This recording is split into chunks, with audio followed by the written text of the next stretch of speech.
Nos acompaña ya en la mesa de los desayunos Andrea Levy, que es vicesecretaria de Estudios y Programas del Partido Popular. Buenos días. Muy buenos días. ¿Qué tal? ¿Cómo está? Bien. Después de un fin de semana intenso, lo que ha dado este fin de semana de sí, ¿eh? Bueno, las semanas siempre hay que empezarlas bien, con optimismo, con fuerza y a lo que venga.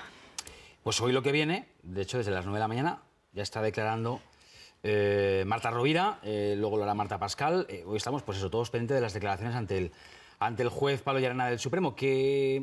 ¿Qué cree que va a pasar? La justicia debe seguir su curso y las personas que están llamadas a declarar pues deben decir o explicar pues todo aquello que hicieron cuando tenían responsabilidades políticas según pues los acontecimientos y las pruebas que se dirimen en ese tribunal. Pero así como la justicia debe hacer su curso, yo espero, deseo que la política también lo haga y que el Parlamento de Cataluña no siga paralizado y que haya la posibilidad en Cataluña de tener un presidente que esté para recoser, para tejer y para devolver una normalidad institucional y una convivencia lo más deseable, lo más pronto posible entre pues aquellas personas que en estos momentos tienen posiciones enfrentadas y que desde luego eso no lleva a ningún lugar. Le preguntaba que usted qué cree que va a pasar, no porque tenga bola de cristal ni porque sepamos lo que va a decir el juez, sino porque usted ha dicho en las últimas horas, tengo aquí una frase suya apuntada: ante la justicia española se responde porque no hay escapismos que valgan. ¿No hay escapismos que valgan? Bueno, es que es inenarrable lo que hemos visto en las últimas horas. A mí el último episodio de la exdiputada radical, porque así se define además ella, Ana Gabriel, y además que en sus intervenciones en el Parlamento decía aquello de no tenemos miedo, sin miedo, y hacía pues esos grandes discursos, y que en estos momentos pues se haya ido ni más ni menos que a Suiza. Pues no sabemos si vendrá el miércoles, está a tiempo. Me parece, sin más no, que es una estrategia para seguir, como han hecho muy bien siempre los independentistas, en esa épica del relato, para seguir dándole la vuelta a la rueda del hámster, pero que yo insisto, eso ya que vaya por su lado. Yo eso ya lo descuento. Yo lo que pido y lo que creo que es deseable es que en Cataluña la política se ponga en marcha. Y desde luego no puede ponerse en marcha con aquellos que han estado en la parte del problema, en la parte del estancamiento y en la parte que nos ha llevado hasta aquí. Por lo tanto, yo le pido al señor Torrent, al presidente del Parlamento, que haga una nueva ronda de contactos posibilista, realista, y desde luego que podamos elegir a un presidente que esté por tejer convivencia, por tejer sociedad, que es necesario, porque lo que estamos viviendo en Cataluña, desde luego, es ya para aquello que decían días históricos, no, histéricos. Pero Inés Arrimadas ya ha planteado tanto a Iceta como a Xavi Domènech como a Xavi García Albiol una propuesta para hacer un pleno que desbloquee la situación. No, ese pleno no desbloquea la situación. Ese pleno que ha propuesto la candidata, la presidenta de Ciudadanos en Cataluña, lo que hace es seguir en esa rueda, pero con efectos poco prácticos. Nosotros le pedimos a Inés Arrimadas que si verdaderamente tiene un programa de gobierno para Cataluña, una alternativa de gobierno real, alternativa al independentismo y al nacionalismo, que sea valiente y la presente donde se tiene que hacer, que es en el Parlamento. Está muy bien que en campaña electoral uno diga que tiene propuestas y uno diga que es alternativa. Es la hora de la propuesta de Ciudadanos con un programa de gobierno situado en el eje del Parlamento. Que lo haga, porque lo que ha propuesto Inés Arrimadas, que es ese pleno que solo sirve para que los independentistas puedan ir y puedan hacer mociones de cuestiones variopintas, entonces estaremos, quizás sea peor el remedio que la enfermedad. Yo, si Inés Arrimadas tiene un programa de gobierno real para Cataluña, no entiendo por qué se esconde y por qué no lo quiere plantear. Pero en todo caso tendría que ser el presidente del Parlamento, Roger Torrent, después de hacer una nueva ronda de contactos, el que decida. No es tanto que ella dé un paso a la frente como que el presidente... Pero, oiga, el señor Roger Torrent ha presentado, sigue manteniendo una candidatura de una persona que ha desistido, que es Puigdemont, porque cuando tuvo posibilidad el señor Puigdemont de ir al Parlamento, no vino. Entonces yo lo daría por desistido al señor Puigdemont, pero ese pleno no se ha desconvocado porque está suspendido. Porque el señor Torrent no sigue avanzando. Es que las elecciones fueron el año pasado. Yo creo que deberíamos estar en una nueva oportunidad, porque es que si no, estamos como estábamos. Y creo que si hemos pasado de año, también deberíamos hacerlo de política en Cataluña. Cambiamos de asunto. Le iba a preguntar, esta mañana le iba a preguntar a usted si había escuchado la propuesta de himno de Marta Sánchez, pero no se lo voy a preguntar porque tengo aquí su tuit. Claro, lo último que hago es revisar el tuit de nuestros invitados y aquí lo tengo, el tuit del último, hace 14 horas, de Andrea Levy. Es este que está viendo en pantalla. Marta Sánchez, valerosa y con magna voz, le pone letra al himno de España. Viva bandera de España. ¿Qué pasa? ¿Qué pasa? Que es una cosa tan... En fin, pues, en otros países normal, como el himno aquí genera tanta convulsión. Bueno, yo creo que hay que agradecerle muchas cosas al señor Puigdemont. En su haber, desde luego, además de haber hecho que los partidos constitucionalistas se unieran en un momento de desafío a nuestra democracia para ponerse de acuerdo sobre las medidas excepcionales a adoptar, que fue Partido Socialista y Ciudadanos, pues ha hecho que se reivindique un sano patriotismo desacomplejado, que se quite esa bruma que parecía que tenía de caspa o de carpeto betónico casi, y que uno pueda reivindicar los colores, los símbolos, la identidad, la cultura, la tradición, lo que siente, al fin y al cabo, en ser español, sin ningún tipo de reproche, ¿no? Por lo tanto, pues bienvenido sea, y muy especialmente, además, en Cataluña, donde hemos podido ver pues, las grandes manifestaciones que ha habido, que esa Cataluña que parecía silenciada en su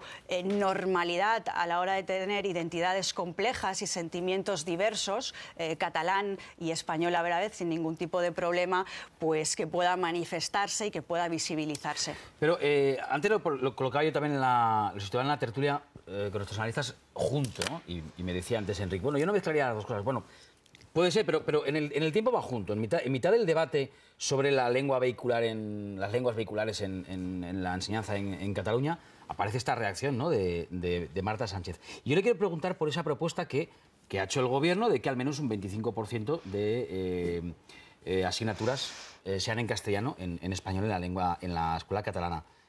Esto es lo que ha dicho el Constitucional, el Supremo y el Superior de Justicia de Cataluña. ¿Por qué, si son sentencias, por qué si es la ley, no se ha cumplido hasta ahora? Bueno, es que en ningún caso se trata de menoscabar derechos, sino todo el contrario, se trata de ampliarlo. Y si vamos a la casuística y si vamos a la comparación con otros países que tienen dos lenguas, que conviven en una normalidad oficial, vemos como en esa educación también se establece esa cooficialidad educativa. Y estoy hablando, por ejemplo, en esos países que siempre nos interesa mucho compararnos en el tema de la educación, como es el caso de Finlandia, como es el caso de Suecia, pero también en Irlanda, también, por ejemplo, en el caso de Quebec, si no me equivoco, se da esa normalidad a las dos lenguas cooficiales, porque, insisto, de lo que se trata es de ampliar derechos y de dar libertad a los padres de poder elegir. Y yo creo que donde hay una normalidad oficial de ambas lenguas, se merece una educación pública también en esa cooficialidad, porque además, y con esto acabo y muy breve, es que el tema de la educación, además de futuro, no va con las lenguas, porque además cuando se habla de ese debate nunca se está pensando si es que las lenguas son mejores instrumentos para capacitar a los alumnos ante los nuevos retos de futuro. Los vectores de transformación en la educación van en muchas otras cosas que tienen que ver con la tecnología, con la digitalización, de cómo competimos con esforzarnos en talento y no con otras capacidades pedagógicas que antes enseñaban. Entonces, seguir centrados, insisto, en Cataluña, en un tema de lenguas que no va de restringir derechos, sino de ampliar, nos resta capacidades de competencia de futuro. Quizá lo más llamativo sea que, no sé, se lo pregunto, ¿le hace falta al Gobierno el 155 para hacer cumplir la ley? En el caso de que aquí lo que falla es que no se está cumpliendo la ley, insisto, que ya lo dice el Constitucional, que lo dice el Supremo, que lo dice el Tribunal Superior de Justicia de Cataluña, ¿hacía falta el 155? Lo que pasa es que en Cataluña tenemos un nacionalismo que durante los últimos años de nuestra democracia ha instrumentalizado la lengua en la educación como uno de sus pilares de construcción de la identidad catalana. Y eso ha sido esa voluntad constante del Gobierno de Cataluña de crear ese coto privado, esa parcela de intocable en la educación, ¿no? Y por eso se han mostrado siempre tan reacios a dar cumplimiento efectivamente a esas sentencias. Pero yo le voy a decir una cosa, cuando se planteó la LOMCE, entre otras cosas, la LOMCE daba un instrumento que yo creo que era muy importante, y es que hubiese de verdad una prueba de nivel homologable en toda España. Porque actualmente, ¿qué sucede? Ellos dicen, no, es que la prueba de conocimiento del castellano es la misma en Cataluña que en el resto de España. Eso es a mitad verdad. No es cierto, porque lo que sucede es que es Cataluña, es que es Gobierno de la Generalitat quien hace esa prueba de selectividad, esa PAU quien la diseña, y por lo tanto no es homologable a la que hacen en Valencia o la que hacen en Castilla y León, porque no son los mismos contenidos de la prueba. Oiga, ¿quién estuvo en contra y quién derogó la LOMCE, entre otros? Ciudadanos. Los instrumentos que teníamos en la LOMCE eran buenos y eran importantes justamente para dar ese mecanismo de homologación de la prueba de nivel de lengua castellana, porque lo importante al final es hablar bien. Y yo le digo una cosa, y ahora lo llevo a mi terreno personal. Yo cuando entré en el despacho de abogados, en el primer año, al único que entró en mi promoción, que le dijeron que, hombre, tenía que vigilar eso del idioma, porque igual no podía seguir, no fue por el inglés, fue por el castellano. Así que vigilemos. Pero hay otros diputados estos días que hemos visto que se han puesto a sí mismos como ejemplos de éxito de la llamada inversión lingüística. En algunos casos incluso pues, educación trilingüe, que por otra parte es lo que pide Ciudadanos. ¿Qué es el monolingüismo en Cataluña? Quiere decir que se dan todas las asignaturas en catalán, menos 2 horas en primaria, 3 en secundaria y 2 en bachillerato, creo que ya no se llama así, pero para que nos entendamos, durante el currículum educativo. 2 horas de castellano, que yo le puedo decir que es casi como lengua extranjera, es como las 2 horas que se dan en inglés o que se pueden dar en francés. Aquí lo curioso es que algunos de la élite que ha dirigido Cataluña en los últimos años a sus hijos les han llevado a sistemas privados que justamente son trilingües. Entonces, esos sistemas que funcionan, ¿por qué no pueden aplicarse también en la educación pública? Yo creo e insisto que una sociedad que tiene, y si vamos además a lo que nos dice el GESOP, a lo que nos dice el CEO, los centros de opinión de Cataluña, es que los padres prefieren modelos en los que conviva el bilingüismo o el trilingüismo. Y si nos vamos a lo que se habla realmente en Cataluña, vemos cómo convive un bilingüismo perfecto. Por lo tanto, ¿por qué en la educación no puede haber ese sistema? Bueno, abro ya la mesa porque hay muchos temas que seguro que los analistas quieren preguntar, y nos hemos centrado hoy en lo de la lengua y en lo del Supremo, pero le quiero preguntar, ya que mencionaba estudios de opinión, encuestas, a ver, las encuestas dicen tanto de los no votantes del Partido Popular como de los propios votantes del Partido Popular.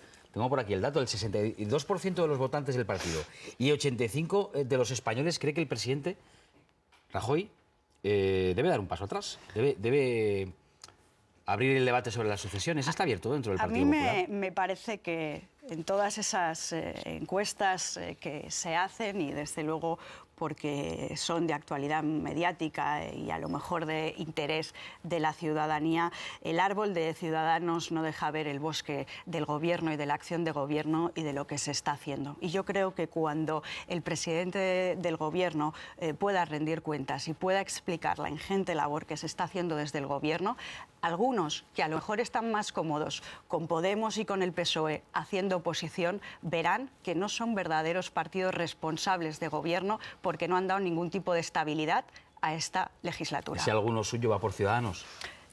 Algunos, como Ciudadanos, están más cómodos en ese eje de oposición al gobierno que no siendo un partido fiable y estable de gobernabilidad, que para eso hubo un pacto de investidura. Abrimos la mesa, que nos quedamos sin tiempo. Enrique Llurena quiere formular una pregunta y además quiere hacer una pregunta de esas directas que le gustan a Enrique. Adelante. Sin concatenación. Sí, no, con 3 puntos. He escuchado con atención lo que decía sobre la cuestión de las lenguas, que ha sido antes objeto de debate, y quería preguntarle lo siguiente, porque no tengo claro exactamente qué es lo que ustedes pretenden. ¿Qué quieren? ¿Incrementar las horas lectivas de castellano en castellano dentro del actual modelo educativo catalán, quieren modificar el modelo, lo cual significaría cambiar la ley educativa de Cataluña, o quieren simplemente lanzar un discurso que les permita competir mejor con ciudadanos. A ver, el modelo educativo, como bien sabes, Enric, debería cambiarse por ley en el Parlamento.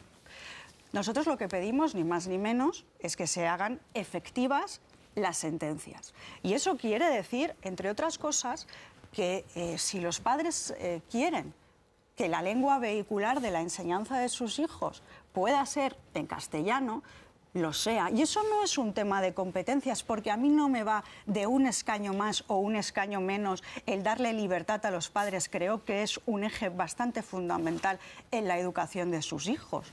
Yo lo que no puedo comprender es que en algunos institutos, porque no estamos hablando de Barcelona ni de área metropolitana, estamos hablando en la mayoría de los casos de la Cataluña interior, donde si no se amplía el conocimiento de castellano en la escuela, los conocimientos pedagógicos, no estoy hablando de poder hablar normalmente en castellano, estoy hablando de tener unas capacidades lingüísticas buenas o excelentes. No se da. Y si se trata el castellano como lengua extranjera 2 horas a la semana, a mí no me parece que se estén dando estas capacidades. Entonces, yo no digo lo de la ley, porque eso sabes que va por Parlamento y es bueno que haya, además, un acuerdo mayoritario entre fuerzas políticas, igual que espero y deseo que la ley de educación a nivel nacional sea un acuerdo amplio entre fuerzas políticas. Ahora bien, como yo también creo en la libertad de centro, yo lo que pediría es que cuando se revisen los currículums educativos en determinados institutos, también se vele porque el castellano no esté tratado como una lengua extranjera en aquellos entornos en los que a lo mejor el castellano necesitaría una intensidad superior. Beto, adelante. Sí, dijo usted, señora Levy, buenos días. Dijo, señorita, vamos, bueno, tal. Dijo usted que conviene, restaurar la convivencia entre personas que tienen posiciones enfrentadas en Cataluña. Evidentemente, yo no hace mucho una intelectual que trabaja en una editorial allí en Barcelona me dijo que ella no se atrevía a hablar libremente en Cataluña. Por tanto, no tiene estándares de democracia normal. El ambiente, digo, ciudadano, la gente que quiere hablar, que quiere posicionarse, como ocurre en cualquier otro lugar de lo que es el mundo civilizado. A mí me preocupa muchísimo esta cuestión, porque lo que hemos visto en los últimos tiempos, exactamente, no es ya que convivan dos comunidades enfrentadas, sino que claramente podemos decir que hay una división de dos sociedades que pocos elementos de juntarse tienen, ¿no? Elementos de cohesión tienen, porque el plano del discurso político en estos momentos está en realidades absolutamente diferentes. Entonces, si desde la política lo que hacemos es agitar ese discurso de baja pasión, ese discurso de identidad, ese discurso de enfrentamiento, estaremos colaborando a que se enquieste esta problemática en la sociedad. Y eso es muy triste, porque efectivamente y afortunadamente dentro de sociedades democráticas y pacíficas no estamos viendo elementos preocupantes, pero sí que se están evitando dos entornos que piensan radicalmente diferentes. Entonces sí que creo que tiene que haber una política a partir de ahora que a lo que se dedique es a intentar buscar esos puntos de unión, esos puntos de convivencia que nunca deben desunirse, intentar buscar cuáles son los objetivos comunes que podemos tener que puedan hacer que desde luego volvamos a una pacificación en Cataluña y a una cierta normalidad. Voy a este lado de la mesa. Lucía quiere formular una pregunta. Adelante, Lucía. Sí, buenos días. Buenos días. Andrea, quería preguntarle sobre la huelga convocada de mujeres el día 8. Quería saber qué posición tiene su partido a propósito de esta convocatoria, que, como sabe usted, pues tiene como reivindicación el combate contra la brecha salarial y se produce a propósito del movimiento que hay en todo el mundo, que empezó en Estados Unidos contra los abusos y el acoso sexual. No sé si su partido tiene ya posición y si no la tiene, le preguntaría cuál es la suya, ¿no? Sí, aún no lo hemos decidido. Es cierto que algunas partes del manifiesto que han hecho las promotoras de esa convocatoria no lo compartimos. Si usted me pregunta, ¿estoy a favor del feminismo en cuanto a un movimiento que lo que busca es la igualdad? Sí, efectivamente que lo estoy, pero es que luego dentro de la etiqueta del feminismo, como usted sabe, determinados colectivos lo reivindican para concatenar otras muchas cosas que no tienen que ver con la brecha salarial, que no tienen que ver con esa igualdad real, sino que tienen que ver con postulados desde el punto de vista ideológicos, que ellos mismos lo han manifestado en ese manifiesto, insisto, de esa huelga. Yo defiendo los derechos de la mujer no por su género, no por su identidad, sino como ciudadana y como individuo. Y ahí es donde debemos llegar, en esa transversalidad de derechos que nos da la ciudadanía, que no es un minifundismo de derecho basado por el género, por el hecho de ser mujer, sino por el hecho de ser ciudadana. Defiendo la igualdad y defenderé todas las causas en las que, por el simple hecho de ser mujer, efectivamente se tengan menos posibilidades o oportunidades. Pero usted no va a hacer huelga. Yo huelga no voy a hacer, porque Vale. no creo que tenga que hacer huelga. Vale. Chani va a ser el último en hacer una pregunta, pero antes dejadme que os explique un poco de qué va esa última hora que os estamos poniendo en pantalla, sobreimpresionado en pantalla. Se está produciendo en este momento, según ha podido saber Televisión Española, una macrooperación. Esencialmente, en Barcelona se están realizando registros y se prevén detenciones por una presunta red de amaños de partidos en tercera división. Algo realmente llamativo, y es una información que ha podido saber Televisión Española según fuentes policiales. Cuando tengamos más información, evidentemente, se la ofreceremos, porque me cuentan que están ahora mismo produciéndose esos registros. Chani, adelante. Sí, buenos días. Al principio de la tertulia hablábamos del tema de la lengua. Yo no lo enfoco en absoluto de manera política. Lo enfoco desde el punto de vista, he leído el artículo 3 de la Constitución. El derecho de los ciudadanos españoles a utilizar la lengua común de todos. ¿Qué está haciendo el gobierno en Baleares para que ese derecho ciudadano, democrático, constitucional, sea un hecho? Porque he visto en esta manifestación que una vez más, como ha sucedido en Cataluña, está liderada, en este caso, por dos señoras, Úrsula Mascaró y Manuela Cañadas.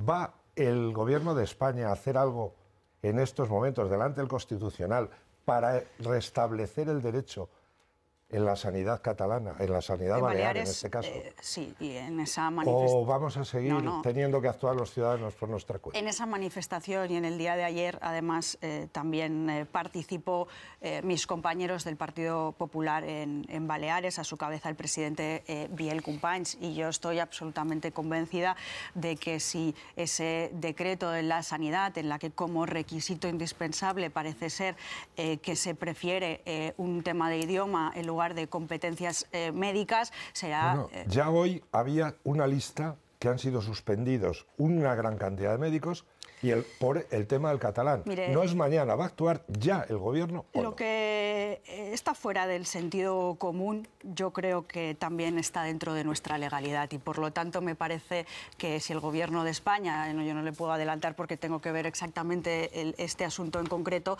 pero me parecerá lo más razonable y de sentido común que se impugne ese decreto, porque estaría fuera de nuestras garantías constitucionales. Aquí lo dejamos. Esta tarde a las 3 de la tarde sabremos si Luis de Guindos va a ser o no el vicepresidente del Banco Central Europeo. ¿Usted qué cree? ¿Un sí o no? Le diría que le deseo suerte, pero creo que tiene las competencias necesarias para el puesto, por lo tanto estoy convencida que lo tendrá. Ahí puede firmar, ya se lo sabe, la cámara que recoge la firma de nuestro invitado a los desayunos, de nuestra invitada, en este caso, Andrea Levy, vicesecretaria de Estudios y Programas del Partido Popular. Gracias por haber venido a desayunar con nosotros. Un placer. También haber desayunado con Chani, con Lucía.